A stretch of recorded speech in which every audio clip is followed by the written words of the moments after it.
தனித்தனியா வந்து ஒவ்வொருத்தரா இவனை தாக்குங்க. ஏப்பா உன் மைண்ட் வாய்ஸ் வெளியே கேக்குதுப்பா. தலைவரு திமிங்கலம் தானுங்கோ. இப்பதான் சமயம் அமைஞ்சிருக்கு. அதுக்கேத்த மாதிரி தரமான லைன்ஸ் அமைஞ்சிருக்கு. எனக்காடா போடுறீங்க லாக்கு, இப்ப எல்லாரும் ஆக போறீங்க ஷாக்கு.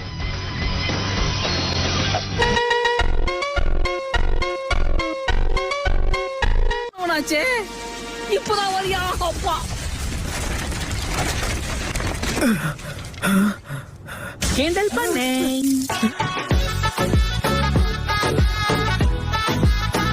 ஐயோ கத்திக்கிட்டு இருக்கானே. ராப் பண்ற பேர்ல என்னென்னவோ அவன் வாயில வந்ததெல்லாம் கத்திட்டு இருக்கான். பேசாத பொண்ணு, உன் வாயில வெப்பம் பண்ணு. அமைதியா இரு. எங்க புள்ளிங்க எல்லாம் பயங்கரம். எங்களை பார்த்த தமன்னா மயங்கி ஓய்ந்து. ஏதோ ஒரே ஒரு முறை என்ன ஏமாத்துனதுக்கே உனக்கு அவ்வளவு சந்தோஷமா இருக்கா குட்டி பையா? என்ன குட்டி பையனா?